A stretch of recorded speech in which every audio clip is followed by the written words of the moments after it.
जय जोहार, जय आदिवासी। तुम्ही हजारो आदिवासी मिटवा, आम्ही लाखो आदिवासी युवा क्रांतिकारी तयारी करू। जय बाबा वडवेंना माझ्याकडून अंतिम जोहार, जिंदाबाद, अमर रहे। साथियो, आपण बघितलं की नंदुरबारमध्ये कशा प्रकारे खुलेआम मर्डर केलं गेलं जय बाबा वडवेंचं। तुम्ही बघत असाल की एवढे क्रांतिकारी आपले युवा जे आदिवासी हक्कांसाठी लढत होते नंदुरबार जिल्ह्यात, त्यांचे कसं काय मर्डर होऊन गेलं, त्याचं मागचं फॅक्टर काय आहे। तर आपण या व्हिडिओमध्ये बघू की या मर्डरमध्ये किती मोठमोठ्या लोकांचा हात आहे, किती नेत्यांचा हात आहे, किती पोलिसांचं प्रशासनाचं किती हात आहे, या व्हिडिओच्या माध्यमातून बघू।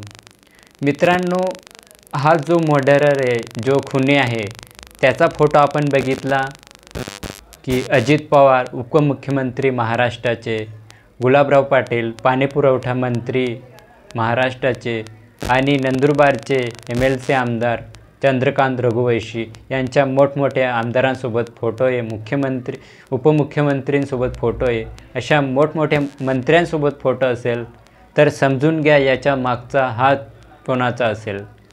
तर हा पूर्ण खेळ हा मित्रांनो पूर्णपणे राजकारणामध्ये आहे।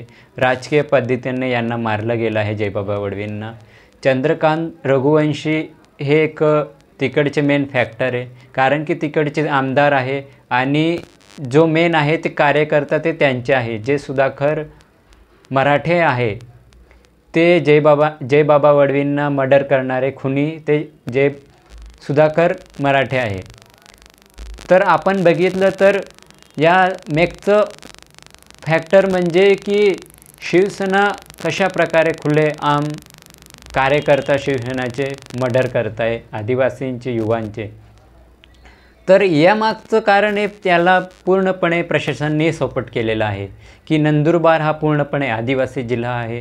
त्या जिल्ह्यामध्ये गैर आदिवासी कशा प्रकारे आदिवासी युवाची हत्या करून देत आहे, याचं एक आपण CCTV कॅमेरामध्ये एक व्हिडिओ व्हायरल बघितला आहे की कशा प्रकारे एक जो सुधाकर मराठे आहे तो कशा प्रकारे खुलेआम रोडवर जय बाबा वडवेंची हत्या करत आहे। त्याच्यासोबत त्याच सोबतीला तिकडं पोलीस पण थांबलेले आहे। म्हणजे याचं मागचं कारण आहे की पूर्ण प्लॅनिंगनुसार त्याला मारलं गेलं आहे ना। फक्त जय बाबा वडवेंना फक्त सुधाकर मराठेने नाही, तर यांनी काही राजकीय लोकांनी, काही प्रशासनाने, महाराष्ट्र जे शासन आहे त्यांनी दोघांना मिळून त्याला मर्डर केलेलं आहे। कशा प्रकारे आपण बघतोय की मोठमोठ्या नेत्यांच्या मंत्र्यांसोबत साधारण तुम्ही आम्ही आपण फोटो काढू शकत नाही मंत्र्यांसोबत, कारण की आपल्याला भेटायलासुद्धा टाईम देणार नाही, ते आमदारसुद्धा भेटत नाही टाईमवर। तर समजून घे मंत्रीसोबत फोटो काढणं, त्यांच्यासोबत फिरणं, त्यांचे भाऊ नगरसेवक आहे शिवसेनाचे, म्हणजे की पूर्णपणे हा मर्डर झाला आहे, हा राजकीय झाला आहे। तर चंद्रकांत रघुवंशी का असे जे आदिवासी युवा जे पुढे येऊन हक्कांसाठी लढत आहेत त्यांना का खुलेआम त्यांचा प्रश्न सॉल्व करतायत त्यांना मारून, असाही प्रश्न निर्माण होता आपल्यामध्ये की कशा प्रकारे पोलिसही सपोर्ट करत आहे। म्हणजे पूर्णपणे ही जे चंद्रकांत रघुवंशी असेल किंवा जे पण प्रशासन आहे नंदुरबारमध्ये, जे पण पोलीस असतील ते पूर्णपणे आदिवासी विरोधी आहे, याच्यावरनं दिसतं आपल्याला कशा प्रकारे त्यांनी खुलेआम जय बाबा वडवेंची हत्या केलेली आहे। तर आपल्याला असं दिसतं की कशा प्रकारे आपण अजूनही शांत आहे की आपल्या जिल्ह्यामध्ये गैर आदिवासी येऊन आपल्याला मारून चालले जात आहे, तरी आपण का झोपलेलो आहोत। तर आपल्याला उठावं लागेल। कशा प्रकारे हे पोलीस, मी सांगतो महाराष्ट्राचे खास करून नंदुरबार आपल्या दडगाव साईडचे पोलीस एक नंबर चोर आहे, चोर सांगतो मी त्यांना खुलेआम। कशा प्रकारे ते लूटमारी चालले, भ्रष्टाचारी करता येते, कलेक्शन करण्यामध्ये बिझी। अगर आपल्या गावात किंवा एखाद्या जिल्हा तालुका जर एखाद्या आदिवासीसोबत एखादं मारत असेल तर बघून राहतील। आपण बघितलंच व्हिडिओमध्ये कशा प्रकारे पोलिसांनी सपोर्ट केला, कशा प्रकारे मर्डर करत आहे।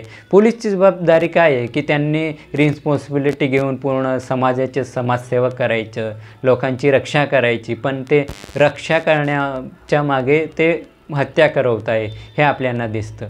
तर मेन फॅक्टर आहे की हे पोलीस आहे, हेच त्या पोलीस असतील किंवा हे जे प्रशासन किंवा जे नेते, याचे मागचे मारण्याचं कारण हेच लोक आहे आणि यांनीच मारवलं जय बाबा वडवेंना। या व्हिडिओच्या माध्यमातून आपण हेच बघतोय की कशा प्रकारे त्यांनी मारून दिलं आणि हे पोलीस नंदुरबारचे पोलीस एक नंबरचे चोर आहात. खास करून हे जेवढे पण नंदुरबार असतील, आपल्या तालुक्यातले दडगाव असतील, अक्कलकुवा, तळोदा, जे पण नवापूरकडचे जेवढे पण पोलीस आहे हे एक नंबर चोरी, भ्रष्टाचार करतात. आदिवासींना लूटमारी करणाऱ्याचे हेच मोठे लूटमारे आहे. आणि खास करून नेते लोक मोठे लूटमारी जर पुढे येत असेल त्याला संपवण्याचा प्रयत्न हेच करतात. आणि जे चंद्रकांत रघुवंशी म्हणतात ना की पद्माकर वडवी यांना की त्यांना नंदुरबारमध्ये फिरू देणार नाही. तुमची काय औकात आहे? तुम्ही नंदुरबारमध्ये एक आदिवासी जिल्ह्यामध्ये राहताय तर तुम्ही आदिवासीला नाही फिरू देणार. तुम्ही मागचे काही इतिहास उठून बघून घ्या. जेव्हा असे आदिवासी आले, हक्क जमवण्याचा प्रयत्न केला, डॉमिनन्स करण्याचा प्रयत्न केला, त्यांची औकात आम्ही दाखवली आहे आणि पुढेही दाखवू. आणि मी सांगू इच्छितो की जर तुम्ही हे असेच करत आदिवासींना संपवण्याचा प्रयत्न करत असणार तर आम्ही हजारो आदिवासी, लाखो आदिवासी येऊन केव्हा काय उखडून फेकू ही आमच्याकडे ताकद आहे. आणि तुम्ही जर असा वक्तव्य करत असाल की आदिवासीला फिरू देणार नाही तर हे मात्र लक्षात ठेवा की जर सर्व आदिवासी आले एकत्र युनिटीमध्ये तर तुमची पण औकात राहणार नाही की नंदुरबारमध्ये फिरायची. तर मी सर्वांना हेच सांगू इच्छितो की मागचं कारण आहे की आपले जय बाबा वडवी किती क्रांतिकारी आदिवासींचे युवा एकदम आवाज होते ते की कशाप्रकारे जुलम होत होता आदिवासी, कशाप्रकारे युवांचा ते आवाज बनत होते. पण कशाप्रकारे त्यांनी संपवून दिलं त्याला, या प्रशासनाने, या सरकारने कशाप्रकारे संपवून दिलं. या जो मराठा आहे तो किती, कोण संरक्षण करतं त्यांना? हेच लोक संरक्षण करताय. मोठमोठे नेतेच त्यांना प्रोटेक्ट करताय की तुम्ही खुलेआम त्यांना सूट दिली, तुम्ही मारा, आमची सरकार आहे, आम्ही त्यांना वाचवून घेऊ, तुम्ही कशाला टेन्शन घेताय, असं त्यांचं वक्तव्य आहे. म्हणजे त्याचं असं म्हणणं आहे त्यांनी पूर्णपणे संरक्षण देतं. मी तुम्हाला या व्हिडिओच्या माध्यमातून सांगतो की जो हा मराठी आहे त्याला कधी फाशी होईल नाही होणार, मी गॅरंटी देतो होणारच नाही. ते फक्त थोड्या वर्ष जेलमध्ये टाकतील, त्याला पूर्णपणे बाहेर टाकून देतील, जेलमधून काढून देतील, कारण की त्यांची सरकार त्यांना जे करायचे ते करतील. अशा प्रकारे हे आपले आदिवासी मारून देतील, अशा प्रकारे हळूहळू संपवण्याचा प्रयत्न करतील. पण सांगतो की हा प्रत्येक युवा जागलेला आहे. जर अशा प्रकारे होत असतील तर मी यांना, प्रशासनाला पण सांगतो, सरकारला पण सांगतो, आदिवासी जास्त विचार करत नाही. एक जर ठामपणे घेतला, युनिटीमध्ये आले तर उकडून केव्हा फेकतील हे सांगता येत नाही. म्हणून तुम्ही शिस्तीत राहा आणि आदिवासींचे वर डॉमिनन्स करण्याचा प्रयत्न करू नका. कारण की आम्ही युनिटीमध्ये आलो तर आमची ताकद वेगळी आहे. तर मी हेच सांगू इच्छितो की जे पण आदिवासी युवा असतील, जे पण आहे समाज बांधव, उठे व्हा, आपले हक्कांसाठी लढा. अशांना उखडून फेका आणि अशांना पूर्णपणे विरोध करा, निषेध करा. आणि जय जोहार. परत एकदा जय बाबा वडवींना भावपूर्ण श्रद्धांजली, अंतिम जोहार. जिंदाबाद. जय बाबा वडवी अमर रहे.